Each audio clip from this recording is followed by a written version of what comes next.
Welcome to my new chair and my new statue and my painted walls in my office. And I'll tell you real quickly, I had to take a bit of my own medicine, hence the remodel work. Short version is I had somebody come into my office who's an interior designer minded person, my new office mate next door.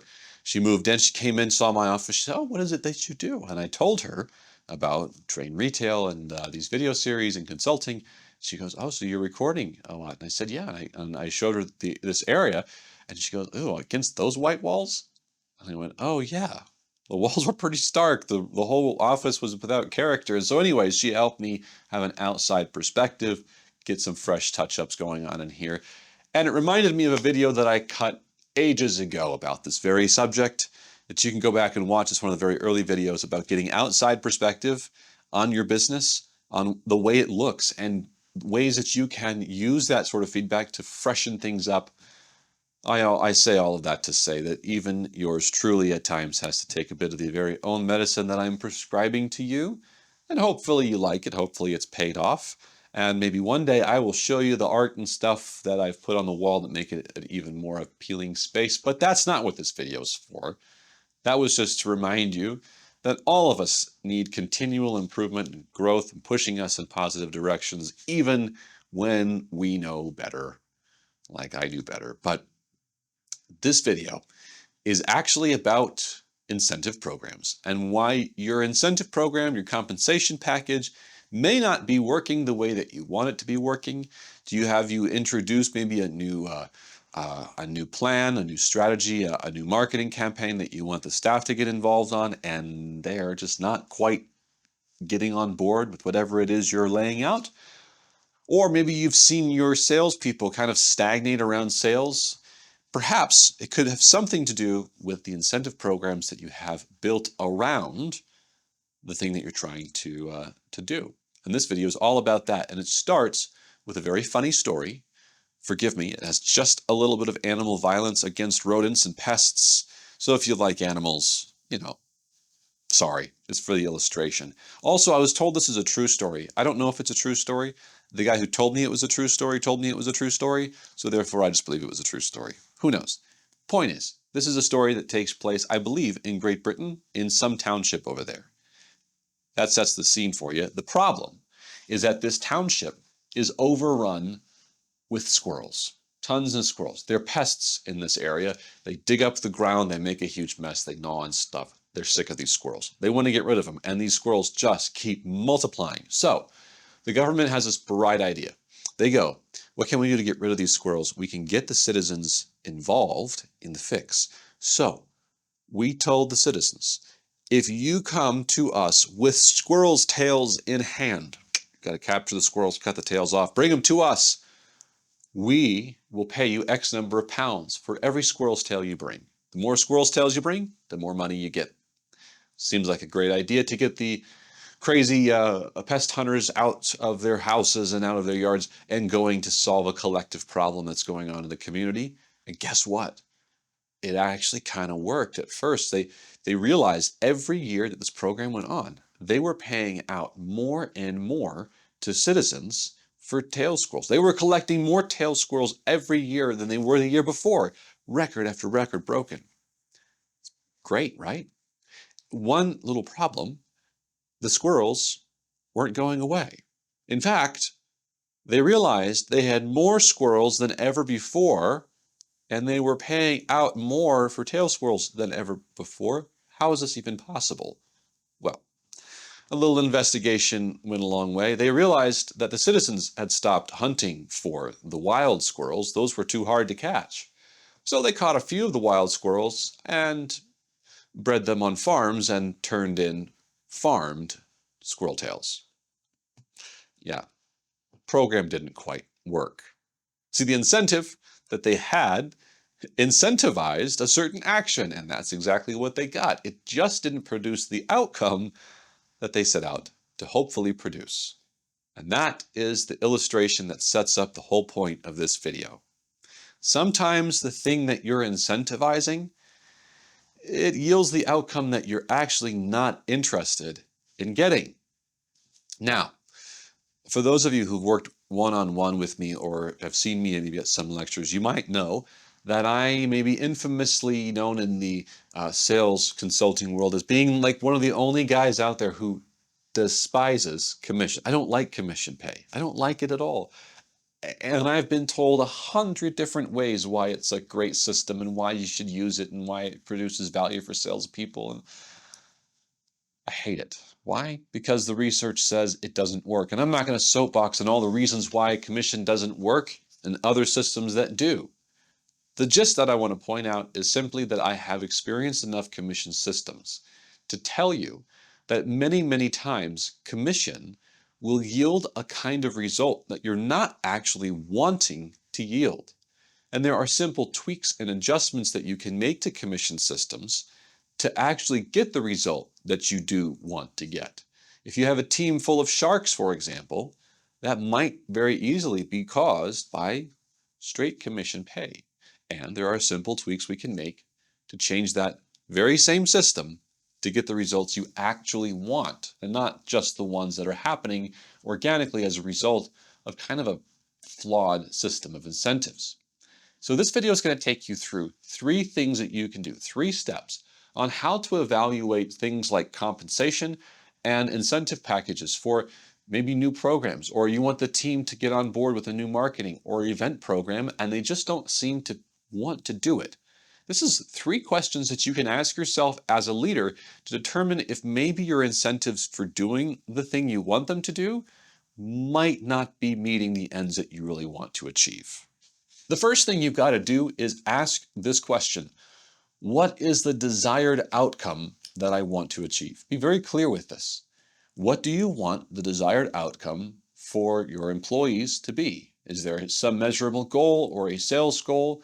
And take it beyond just the dollars. Is there some sort of average retail or team selling that you want to see, or something that even goes beyond salesmanship? You want to see them involved in other tasks and projects on staff? Define very clearly what your outcome is that you want first, because that's what we're going to be measuring towards this whole time. All right.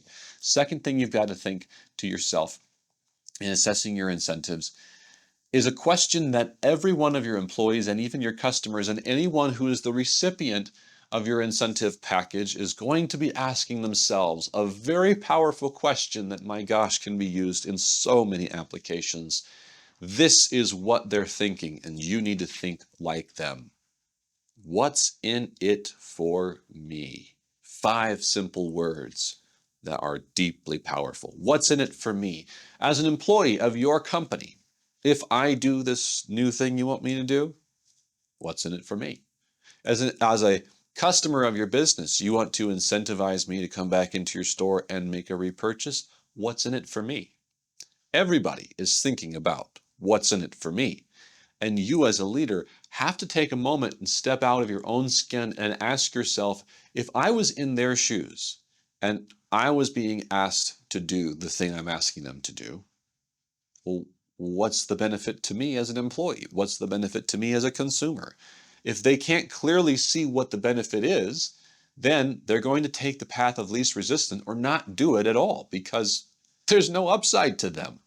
Think very clearly and long about what might the benefits be for the consumer, for the customer, or whoever it is you're trying to incentivize. We'll come back around to this one because that's a very powerful question that has a little bit more depth. We'll get to that in just a moment. The third thing that you need to do to assess your incentive program is to then adjust your incentive if it's not achieving the right outcomes.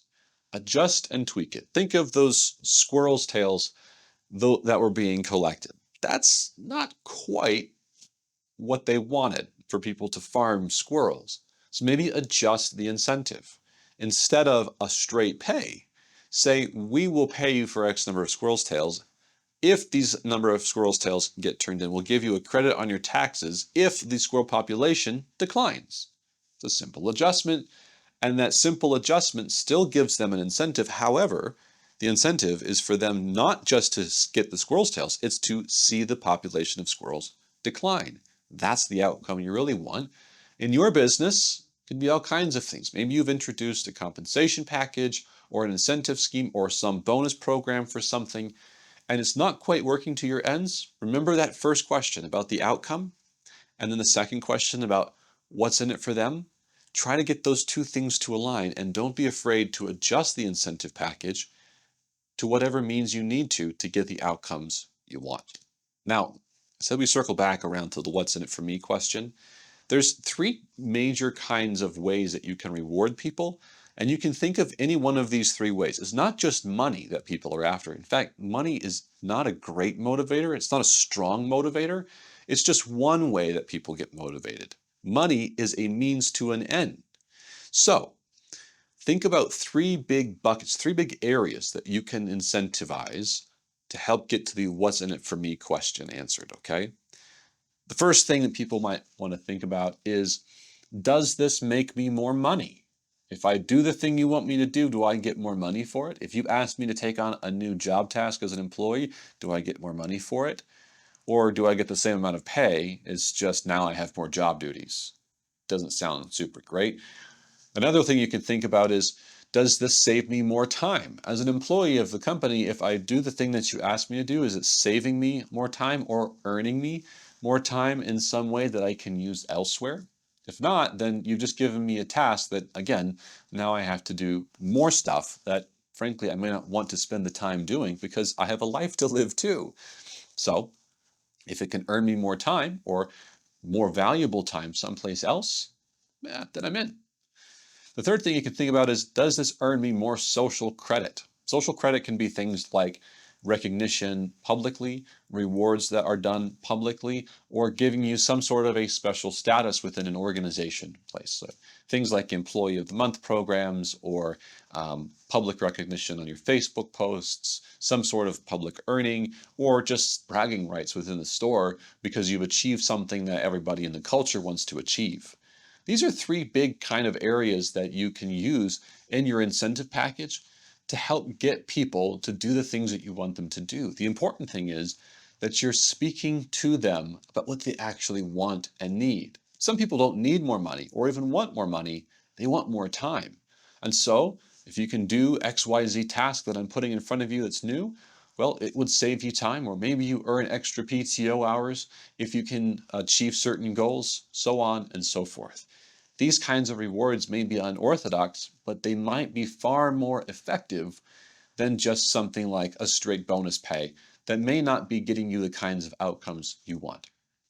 So here's your homework.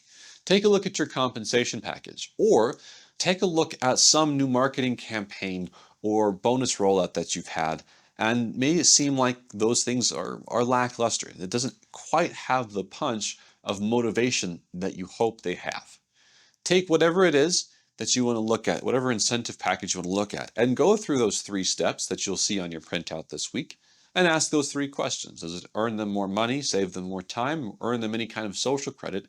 And how can I tweak any one of those areas to help answer the question for them, what's in it for them, and align that with the goals that I want to achieve? All right, go get your printout for this week. It'll be helpful for you as you do the assessment. And hopefully that village got rid of its squirrels. I haven't any clue if they actually did or not. But hopefully in your business, whatever is bothering you or the motivations that aren't quite clicking, I hope they get solved this week by even just a few adjustments that you make because of this video. All right, gang. As always, reach out to me if you have any questions or emails that you'd like me to address. If I can tailor one of these videos to one of your business needs, as always, I would love to do that. In the meantime, good luck out there, and I will see you next time.